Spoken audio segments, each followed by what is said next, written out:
Boa noite pra quem é de boa noite. E bom dia pra quem é de bom dia. E por fim, quando os últimos dias chegarem, Nossa, Brasil. o grande dragão branco brigará com o dragão negro e ambos cairão no abismo. Pra quem não sabe, essa é uma menção de um livro muito antigo chamado Bíblia, na qual, no decorrer da história, lá no final de Gênesis, tem uma penca de simbologia abstrata, que não é tão abstrata assim, contando mais ou menos uma história lúdica meio infantil sobre, não a versão infantil, claro, né? Totalmente simbólica, na qual, não tão simbólica e totalmente literal, sendo simbólica, o grande herói se sacrifica, o grande guerreiro assassino do bem, se sacrifica para salvar os outros indivíduos. Ou seja, Satanás tem uma versão Satanás branco, ou Satanás do bem, que briga com o Satanás do mal, e no final os dois morrem juntos. Por quê? Porque não podia sobrar um dragão. Essa é a questão. Claro, quando a gente fala de constelação de Draco, ou no caso do planeta Terra, a gente está se referindo à telúrica básica, né? Simples. Desejo de conseguir. O quê? Desejo de conseguir o quê? E aí que está a questão. Um princípio. Desejo de conseguir a paz. Não é a qualquer custo. Desejo de fazer a coisa certa. Não é a qualquer custo. Desejo de conseguir uns... Entende? Dependendo do que você quiser conseguir, há quem tente te comprar pro mal e há quem tente te comprar pro bem. Só que a questão é que para ambos há vigor. Mas geralmente, na hora do pega pra capar, tu tem que escolher. Qual que é prioritário? E existe aquela questão. Você não pode amar a dois mestres, tu acabará amando a um e odiando ao outro. Só que se Cristo amou a todos, um vai acabar se tornando a cabeça e outro a cauda. E vê lá com que cabeça você pensa. Afinal de contas, um guerreiro em tempo de paz não ia fazer sentido. Exceto, por uma outra frase de Enoque, e na Bíblia também, que deixa bem explícito.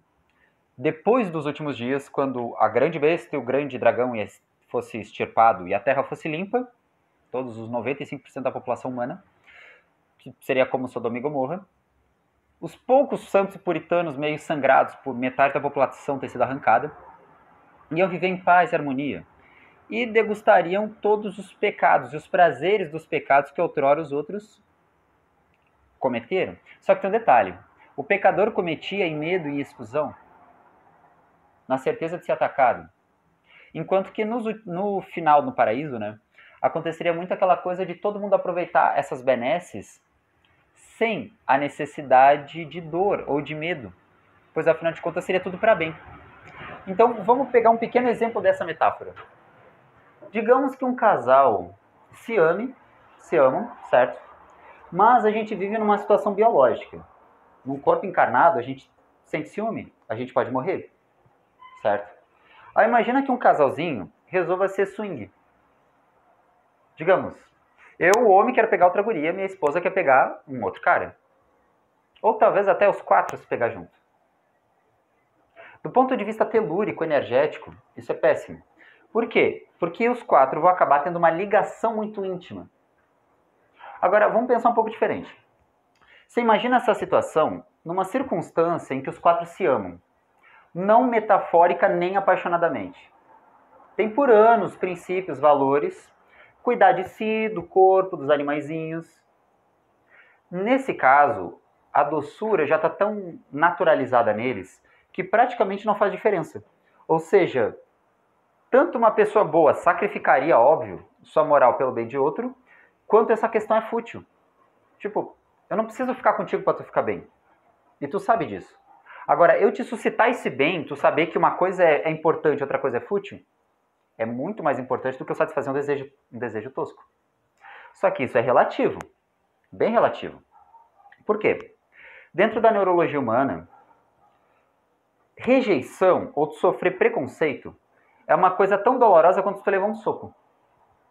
Para o cérebro, a dor de tu ser rejeitado pelos amigos é tão pesada quanto tu sofrer uma dor física mesmo. Porém, ciúmes ou posse, paixão, é a dor mais forte, ou o sentimento mais forte de ser sentido, mais até mesmo do que rejeição. E aí entra uma questão. Se eu tenho 14 anos e eu tô apaixonado pela menina, é óbvio que eu vou transcender meu medo. e vou acabar fazendo alguma coisa para chamar a atenção dela. Até por isso, vulgo, o ser humano faz besteira. Tá, e do 8 para 80, onde é que fica o 44? Já que é o caso de eu não ser binário, de eu não ser, vamos dizer, 880, de eu não ser exagerado nem morrendo. Entra uma outra questão. Se a gente for para esse dito paraíso perfeito, existe muito uma questão sinestética e evolutiva, na qual os indivíduos trocam mais variadas experiências com menos necessidade de toque físico. Ou seja, esses pecados, esses ditos complexos de onda seriam inevitáveis ser experienciados. Até porque a gente tem muitos animais e muitas formas naturais. Imagina um ouvido de morcego, só que ao invés de eu sentir a parede pelo meu tato ou pela minha audição, ao invés de meramente saber onde está ou sentir prazer pela audição, eu senti o tato da própria parede, como se a parede tivesse coberta por minha pele. Isso é um tipo de sinestesia que só é possível em evolução de cognição da própria espécie. E como é que o ser humano faz para a geração evoluir para um dia alcançar essa natureza? E por incrível que pareça, não é fazendo meramente, como a gente tem pensado na seleção natural. O melhor jeito de fazer é criar conexões e relações, justamente pelo fato de que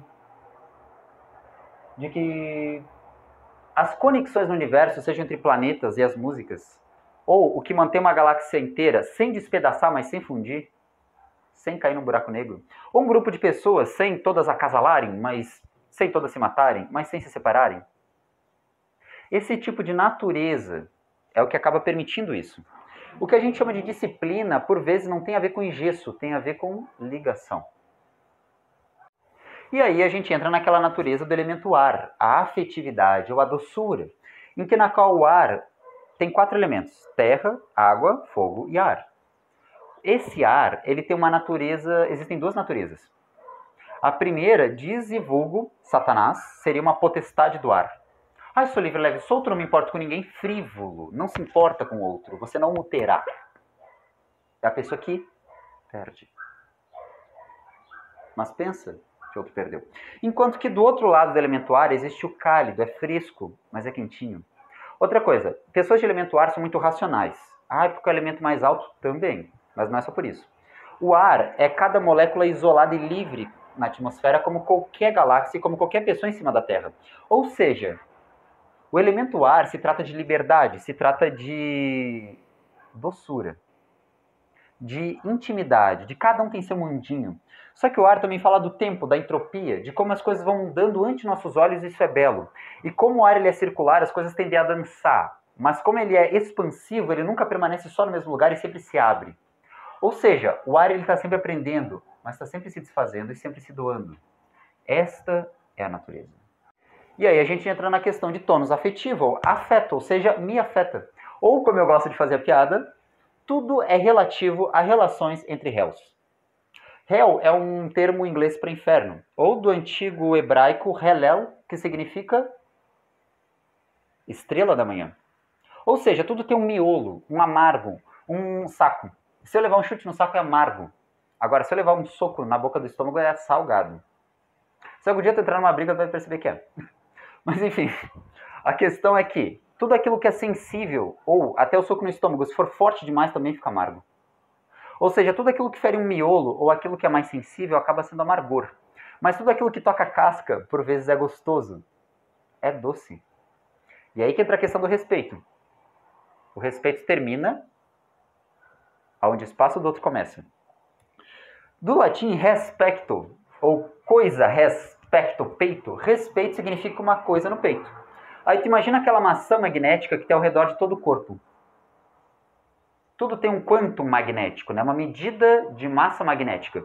E o ser humano, animais, plantas, são maquininhas químico-magnéticas. Ou seja, a gente é magnético através de química. A gente não é exatamente ímã nem de chapa e parafuso, né? Deus resolveu fazer as coisas líquido e assoprando. Ai, mas pedra é dura. Não. Tu olha o planeta, se tu apertar, é uma pasta. Parece duro porque você está muito perto, tu é muito pequeno. Ou seja, as tensões são mais fortes. Entende?